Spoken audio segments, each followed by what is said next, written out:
guys, welcome back to another video. Today we are doing a revisited video, and this time it is The Amazing Spider-Man 2.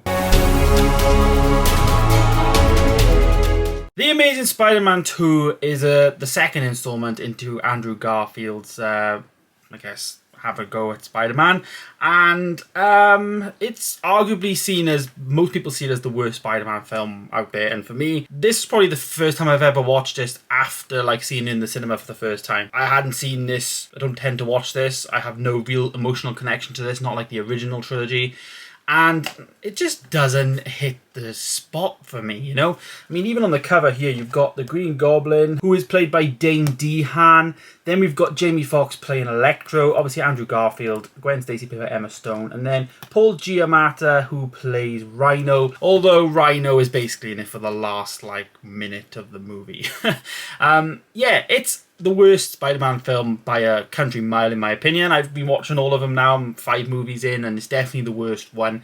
It's got no real emotion for me in this film. Not like Spider-Man 1, Spider-Man 2, and even in some regards Spider-Man 3. But for me, Spider-Man is a story about emotion. You know, Peter Parker is a character that has struggles. He just has struggles. He has girl struggles, he has life struggles, he gets bullied, he's just, unique and wants to help people, And when you don't feel that emotion, it's really difficult. I was watching this movie and I got into about an hour and 13 minutes it was. I literally got into that. I checked how long I was in and I was like, I'm bored. I'm bored already. Hour and 13 minutes in, I was bored. The good thing about this film, I will say, there's a few good things I liked. Some of the shots were really good. Obviously, this is the newest movie of the older movies before we get into the MCU stuff. So in terms of technology, I think the Spider-Man look, the whole look of it looked great. Some scenes when he was fighting Green Goblin in particular, I thought they looked like it was like a video game. It was too cartoony for me, and so that did let it down. But I thought some of the shots of him actually going through New York were really good. There was also one at the beginning where, as if he had a GoPro on his chest area,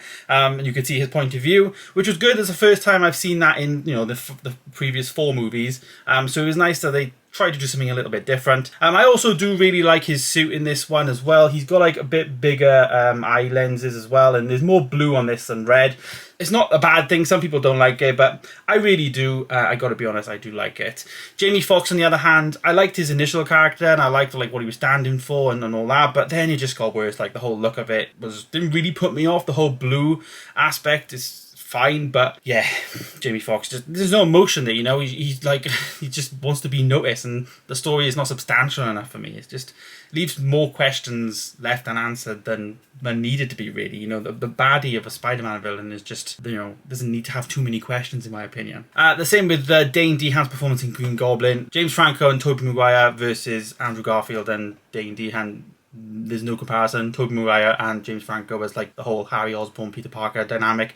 Much better. This was awful from that regard. And then Gwen Stacy. Emma Stone's okay. I'm not really a big Emma Stone fan, but I much more prefer MJ versus Gwen Stacy. The only thing in this film that was good was the emotion, obviously, with her death scene, which, it is real sad, so, that was that. And yeah, I'm going to give this movie, though, a 4 out of 10. I didn't really like it at all. I got bored, as I say, an hour and 13 in, and it just doesn't hit the spot for me. It doesn't do what a Spider-Man film should do. It did do some things good, some of the effects, like I said, were quite good, and the music was done by Hans Zimmer in this movie, so I felt like that was a step up. Not as good as Danny Elfman's music, but it got better. But I think The Amazing Spider-Man 1 for me was a better film. The villain had a bit more of a story with Rhys Ifans versus Jamie Foxx and Dane DeHaan, and similar to Spider-Man 3, I think this film was trying to do too much. If they just maybe focused on Electro, or maybe just Green Goblin, and then developed into each of the stories, maybe it would have been better. But as soon as you have more than one villain, I find the Spider-Man films don't really work, and that's my biggest worry with No Way Home, but we will see, I guess. So there it is, 4 out of 10. Really unfortunate. I'm now done with all the old Spider-Man movies. I will be moving on now to Spider-Man Homecoming, and then Far From Home, and then of course No Way Home. I'm so excited to see that film, and yeah, hope you guys have enjoyed. If you have missed all my other videos, I've reviewed all the other Spider-Man movies over the last few weeks.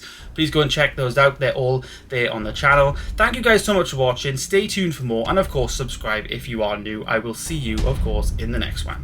Goodbye.